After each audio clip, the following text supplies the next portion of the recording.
le collectif antinucléaire des Bouches-du-Rhône vous présente sa demi-heure radioactive de contre-propagande sur le nucléaire.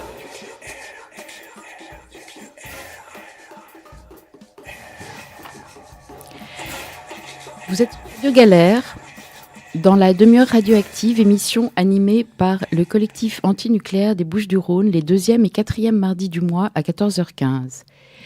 Nous considérons que nous sommes tous et toutes les cobayes de l'industrie nucléaire et que nous sommes tous et toutes les victimes potentielles d'une prochaine catastrophe. C'est pourquoi nous nous efforçons ici de mieux vous informer pour mieux agir. En cours d'installation partout en France par la société Enedis, les compteurs Linky doivent permettre, d'après nos dirigeants, de nous inciter à faire des économies d'électricité et constituent, d'après ces mêmes dirigeants, un outil indispensable à la transition énergétique, expression au passage dont plus personne ne sait ce que cela recouvre exactement. Eh bien, nous pensons au contraire que ce dispositif de compteur, capteur de données, a pour but de renforcer le contrôle absolu des acteurs et des spéculateurs en tout genre qui œuvrent à la gestion de l'électricité et permettra en fait d'accompagner la hausse programmée de la consommation globale d'électricité prévue. On pense notamment aux voitures électriques, aux objets connectés, aux méga-centres de traitement de données. Ces compteurs Linky, dits communicants, qui pénètrent dans chacun de nos lieux de vie, sont les premiers maillons d'une chaîne de gestion optimisée des réseaux énergétiques et l'un des piliers du projet global de ville intelligente, Smart City, dont on nous oblige tous et toutes à devenir acteurs, que cela nous plaise ou non.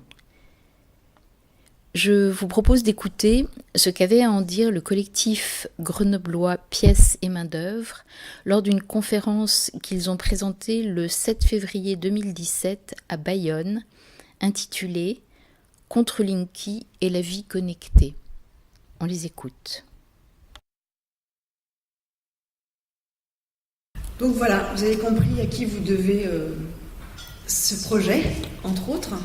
On s'excuse pour le dérangement, mais il se trouve qu'effectivement Grenoble est au cœur de ce projet-là.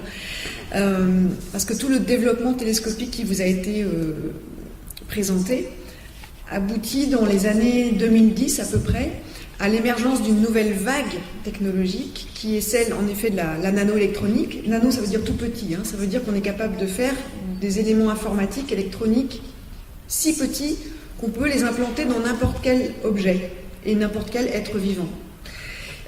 Et donc, les années 2010 voient émerger un nouveau secteur qui est ce qu'on appelle l'informatique ambiante. C'est comme ça que les ingénieurs l'appellent. En fait, c'est le monde numérique. C'est la vie connectée dont on parle ce soir. C'est-à-dire le fait qu'on peut mettre des capteurs, on peut mettre des puces électroniques, que ces puces électroniques peuvent être non seulement toutes petites, mais communicantes, c'est-à-dire récupérer des données et en communiquer à distance. Tout ça, on peut le faire tout petit et on peut le mettre partout. Et donc, l'idée émerge dans les laboratoires et dans les multinationales aussi, de construire un monde où tout serait connecté. Ce monde-là, IBM, qui est leader dans les solutions informatiques, dans les années 2008, lui donne un nom et il l'appelle la planète intelligente, la Smart Planet. Peut-être vous vous souvenez, il y a 10 ans, il y avait des publicités partout dans les journaux, sur les panneaux dans les gares, je me souviens à Paris, on avait vu ça, pour une planète plus intelligente. En fait, derrière ce terme un peu attrayant, évidemment c'est le but de la publicité, se cache un projet qui est en train de se réaliser, qui est l'idée au fond que nous devrions vivre sur une planète où tout serait interconnecté. Quand je dis tout, c'est tout, c'est-à-dire les objets les plus bêtes comme ce stylo, avec l'environnement, c'est-à-dire le mobilier, qu'il soit urbain, à l'extérieur ou bien dans les maisons, les objets qui vous sont familiers, mais aussi, donc je disais, les êtres vivants, puisque vous savez qu'on puce les animaux, on puce les animaux d'élevage, les animaux domestiques et les animaux sauvages aussi. Et aussi au-delà, on puce ce qui fait partie du monde naturel, entre guillemets, parce que du coup il est plus naturel, mais par exemple on puce les arbres de Paris pour pouvoir mieux les gérer on met aussi des capteurs dans des environnements naturels, par exemple pour détecter une montée d'eau sur une rivière ou un départ d'incendie, enfin tout ce qu'on veut. Il y a de multiples justifications. Donc l'idée c'est que, et c'est IBM qui a vraiment théorisé ça, c'est que dans nos vies, en fait, nos vies s'hybrident avec le numérique. Y compris nous, hein. D'abord parce que nous portons des objets connectés, mais aussi parce qu'on peut nous en implanter, parce que ces fameuses puces communicantes peuvent aussi exister en version sous-cutanée. Alors soit pour des malades qui veulent avoir leur dossier médical sous la peau, ou bien des employés de banque qu'on puce dans certains pays pour qu'ils puissent s'identifier en arrivant au travail, et un tas d'applications plus ou moins ludiques aussi. Hein. Ça passe souvent aussi par le ludique, ces choses-là. Donc tout devient numérique, tout devient connecté, tout devient communicant. Parce que la caractéristique de ces objets connectés, c'est qu'ils communiquent. Ils collectent des données, ils les transmettent.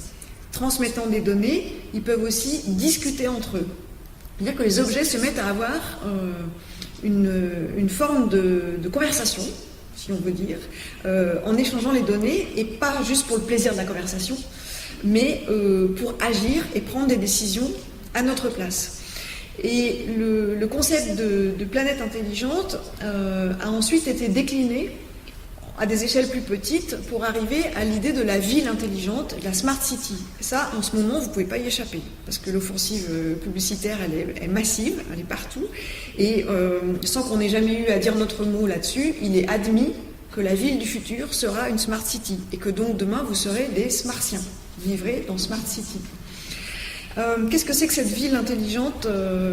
Alors, intelligent, quand on dit intelligent, c'est un terme qui vient de l'anglais. Intelligence, en anglais, ça veut dire renseignement, hein, comme dans Intelligence Service. Donc, ça dit bien ce que ça veut dire. C'est-à-dire que ce n'est pas des objets qui pensent mieux que nous, c'est des objets qui renseignent sur nous.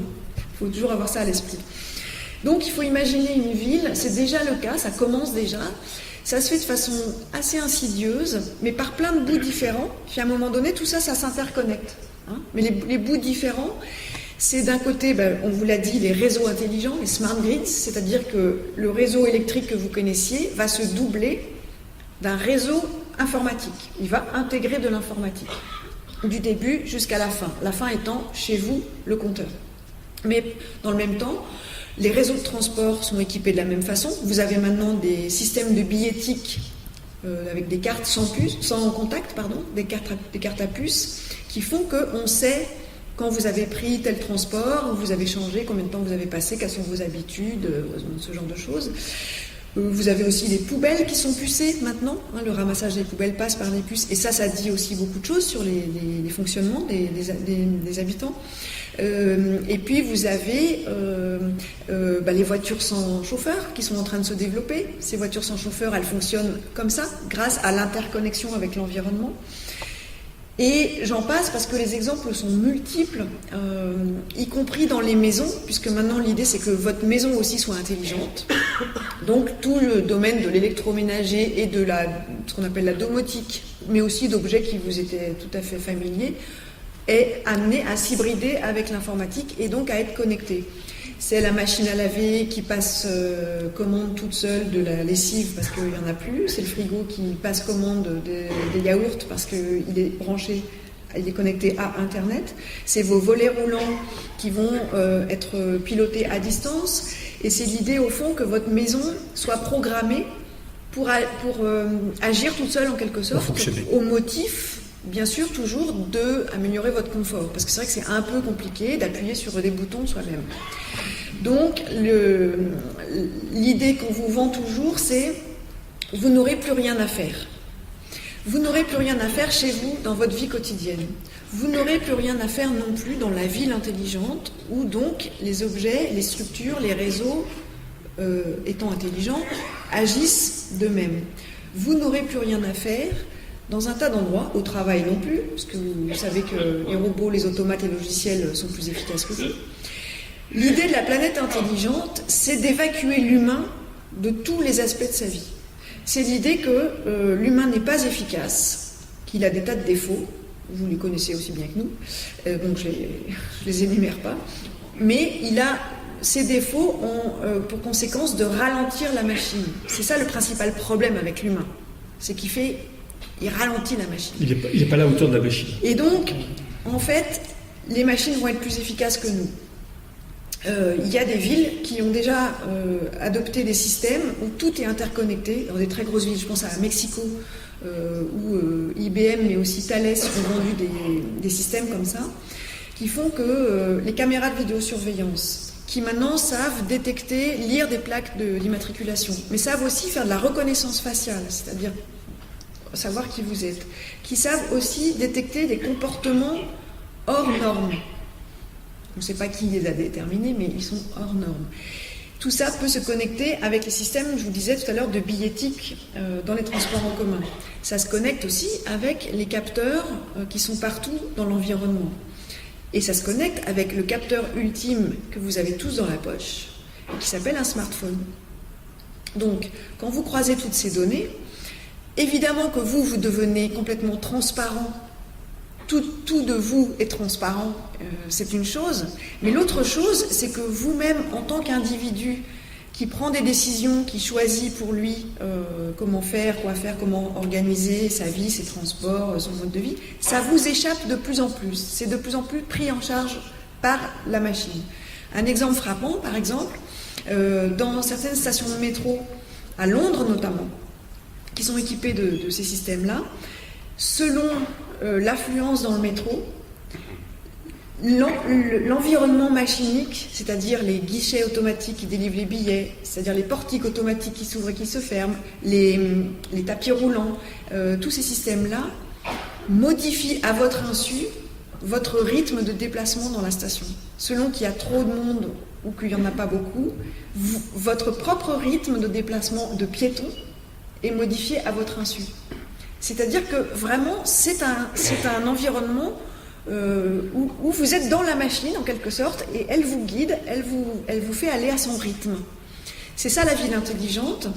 Et là où c'est pervers, c'est que ça nous est vendu comme étant écologique.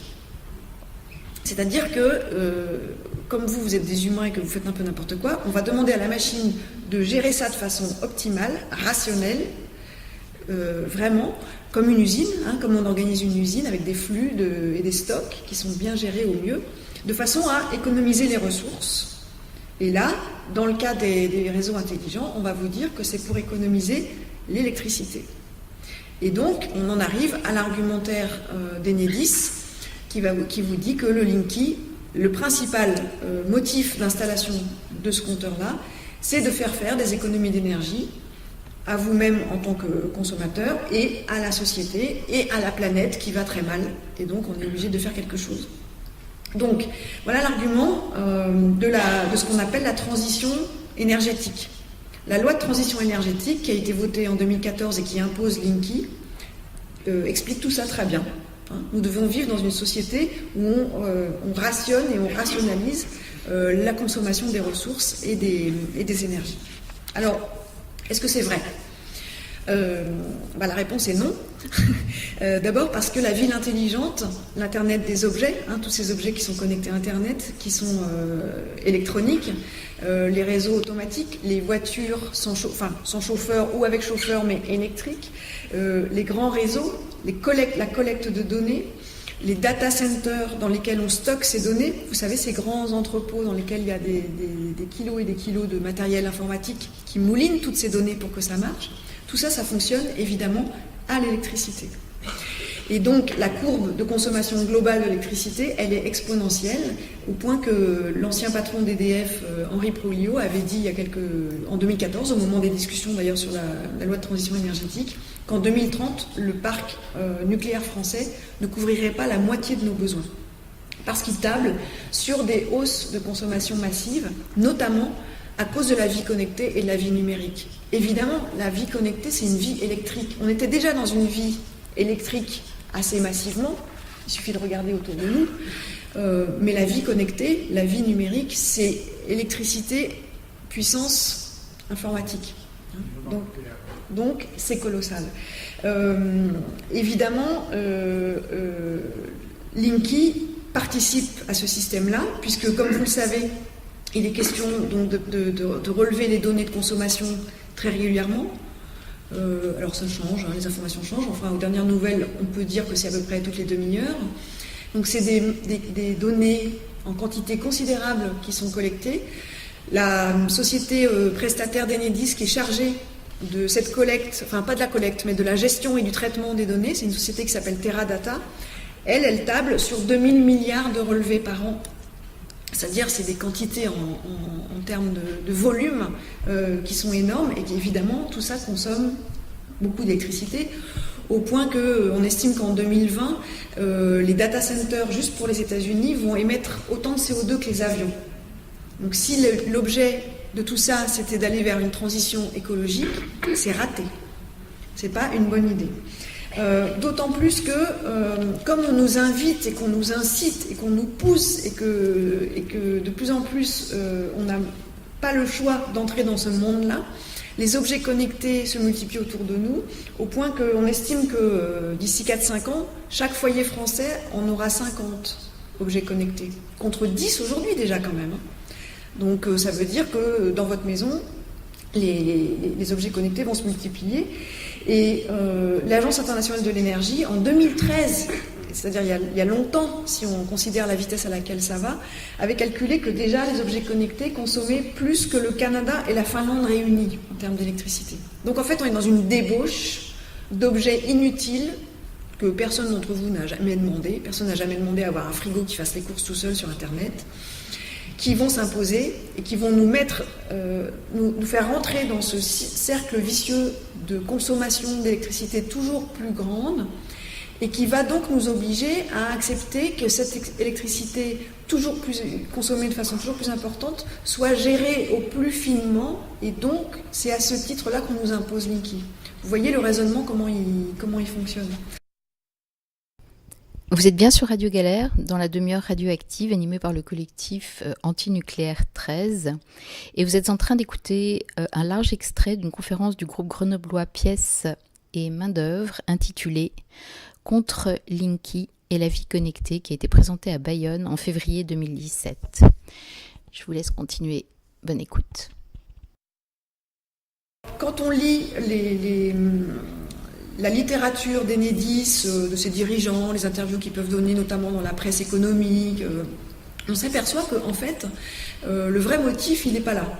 L'idée de nous faire économiser l'énergie, ça, c'est bon pour nous, pour la publicité, pour le lambda, pour les consommateurs, c'est vraiment de la com. Le vrai usage de Linky, il y en a deux principalement.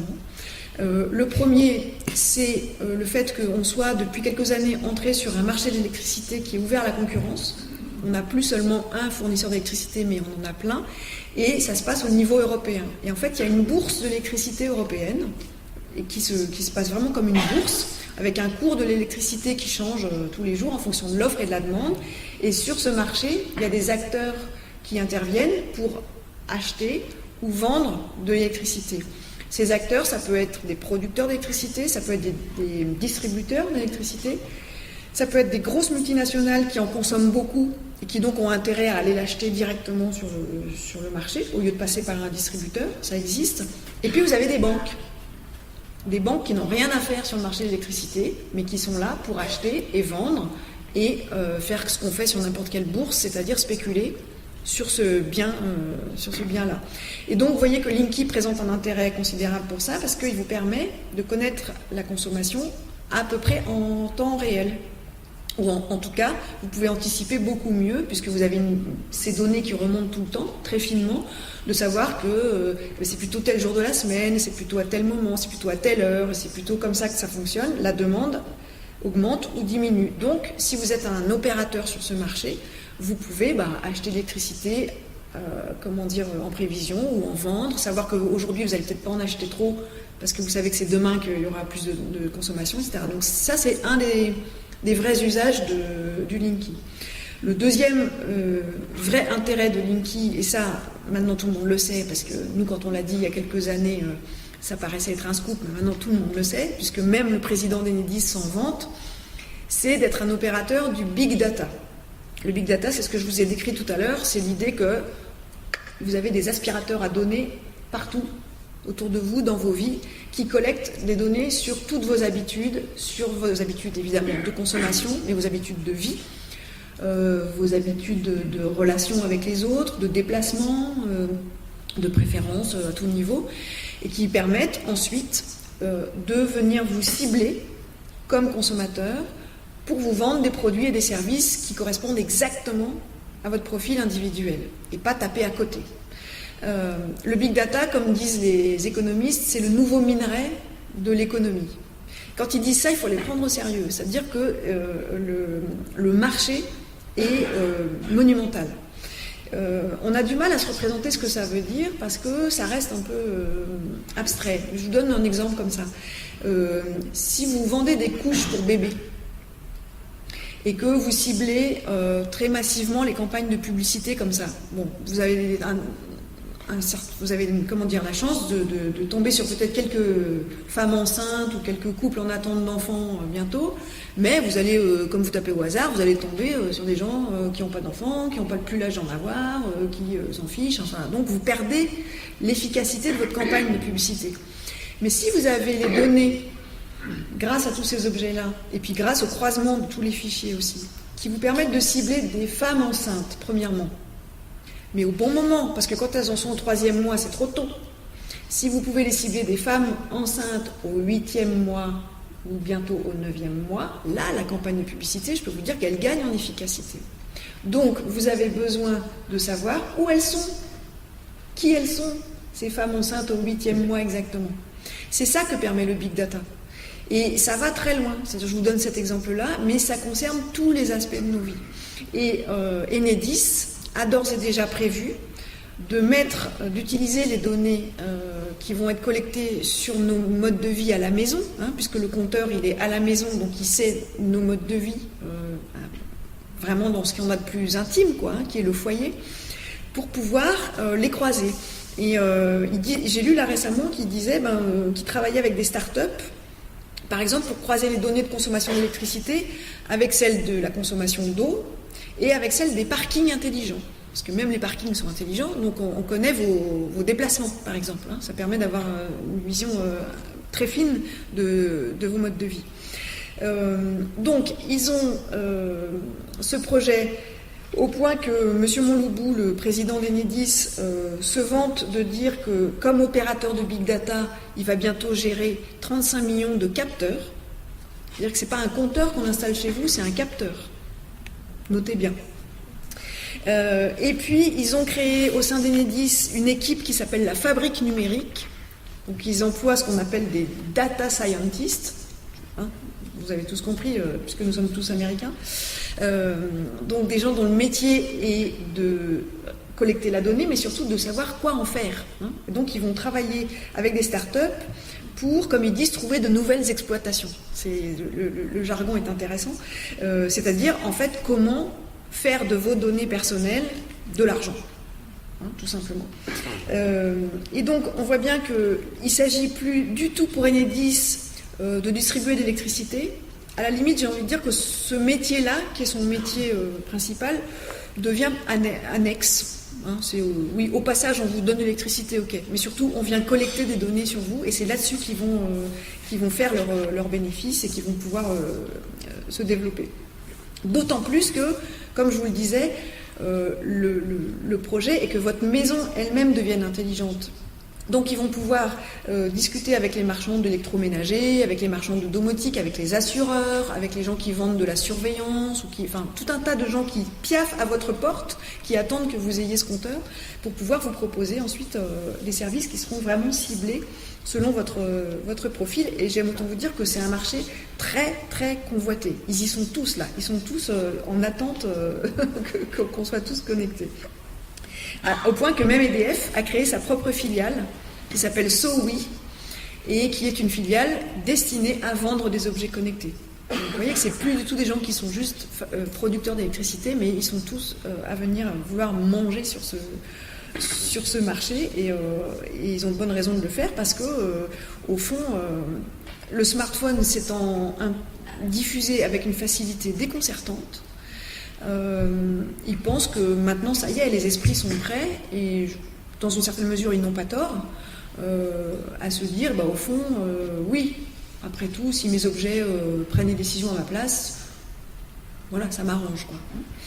On s'est rendu compte récemment qu'ils avaient anticipé tout ça, c'est-à-dire qu'en même temps qu'ils déployaient Linky, le compteur, fin 2015, ils ont lancé un site internet, Enedis, qui s'appelle smartlink.fr et qui est alimenté par une agence de com dont le métier est de fournir du contenu sous forme de reportages, vidéos ou écrits, mais qui sont très bien faits, qui donnent l'impression d'être faits par de la presse, quoi, des journalistes. Et c'est bien le but, c'est que ça soit repris ensuite tel quel par la presse. Et donc sur ce site SmartLink, vous avez des reportages sur les villes intelligentes qui existent déjà en France. Comment ça marche bien, comment c'est efficace. Alors évidemment, il y a Grenoble, hein, vous ne serez pas déçus. Mais il y a aussi Nantes, Rennes. Et à chaque fois, il y a un exemple qui vous montre que grâce à la vie connectée, et maintenant on a résolu tel ou tel type de problème à tel endroit. Évidemment, c'est toujours très très focalisé, ça donne jamais la vision d'ensemble que je vous décrivais tout à l'heure, qui est une course effrénée à toujours plus de connexion, à toujours plus de consommation. Et ça ne nous dit pas. Au contraire, ça nous dit que c'est écologique. C'est vraiment un énorme mensonge dans les faits, quoi. Donc voilà, vous pouvez aller voir ce site smartlink.fr. Si vous n'avez pas envie d'aller sur ce site directement, vous pouvez aussi aller sur celui du Monde, parce que le journal Le Monde est partenaire. De la même façon qu'il y a 10 ans, ils étaient partenaires de la campagne de publicité d'IBM pour une planète plus intelligente. Ils avaient sur leur site, vous pouviez accéder à des pages spéciales où vous aviez des reportages sur les villes intelligentes. Ils font pareil avec Enedis en ce moment. Donc vous avez des liens qui vont vous amener sur les reportages d'Enedis, un peu comme si c'était de l'information. Si vous êtes un peu distrait, vous ne faites pas attention, et vous verrez que en fait le Monde évidemment soutient et encourage la ville intelligente. Donc en gros, les principaux problèmes pour nous, pour résumer, puis après on va discuter. On n'a pas parlé de la question sanitaire pour une raison très simple, c'est que toute innovation technologique, depuis 150 ans, on peut remonter, mettons, à 150 ans, toute innovation technologique apporte ses nuisances environnementales et sanitaires. Dans ce sens, Linky ne se distingue absolument pas du reste. Il va apporter son lot de nuisances supplémentaires, ça on est d'accord, mais c'est pas ça qui est nouveau avec Linky, hélas. C'est-à-dire qu'il faut bien vous comprendre que voilà, c'est le système industriel marche comme ça. En revanche, ce qui est nouveau avec Linky, c'est ce qu'on vous a décrit, c'est-à-dire le fait que, vous allez devenir vraiment complètement transparent aux yeux du pouvoir économico-politique, on peut dire ça comme ça, de façon globale, et que cette intrusion, elle vient chez vous. Elle vient dans ce qui, jusqu'ici, pouvait être considéré comme encore un endroit un peu préservé. Et deux, elle vous évince, elle nous évince de nos vies par le fait que ce sont les machines qui prennent la direction, en quelque sorte, de l'organisation sociale. À quoi bon vivre? Les machines le font mieux que nous. Et puis, enfin, il y a donc cette idée de l'imposture écologique. Il y a vraiment quelque chose qui ne va pas dans cette fuite en avant technologique qui prétend régler des problèmes qui ont été créés par les vagues techno-industrielles précédentes. Ça fait 200 ans que l'industrie, à force d'accélérer et de piller la planète, nous emmène dans la situation où on est aujourd'hui, qui est de dire, en fait, il y a un problème, et donc pour régler ce problème, qu'est-ce qu'on va faire? On va rajouter une couche technologique qui est censée régler le problème. On voit qu'elle ne le fait pas, et que si on veut vraiment réduire la consommation d'électricité, on n'a pas besoin d'un marteau-pilon pour écraser une mouche, on a besoin de choses très simples. On a besoin juste de réduire notre consommation d'électricité, c'est-à-dire de ne pas avoir d'objets connectés, et puis d'adopter un certain nombre d'habitudes qui font qu'on change, qu'on arrête d'être dépendant de l'électricité de la manière dont on l'est aujourd'hui, qui n'est pas vivable, quoi. Vous êtes sur Radio Galère, dans la demi-heure radioactive, animée par le collectif antinucléaire 13, et vous venez d'écouter un large extrait d'une conférence du groupe grenoblois Pièces et Main-d'œuvre, intitulée Contre Linky et la vie connectée, qui avait été présentée à Bayonne en février 2017. Vous pourrez retrouver cette conférence dans son intégralité en allant surfer sur la toile. Ici, à Marseille, comme ailleurs en France, l'installation des compteurs Linky se fait à marche forcée. Il est encore temps de s'y opposer, de s'opposer à cette intrusion du monde connecté chez vous et à cette prise de contrôle sur l'intimité de vos vies. Vous pouvez contacter le collectif Anti-Linky de Marseille. L'adresse mail, c'est antilinkymarseillecentre@yahoo.com ou celui des Bouches-du-Rhône, antilinky13@yahoo.com pour rejoindre un collectif près de chez vous dans les Bouches-du-Rhône. Vous pourrez réécouter cette émission sur le site de Radio Galère ou sur la chaîne YouTube du collectif Antinucléaire 13. On remercie Sidi à la technique et on se dit à bientôt sur Radio Galère.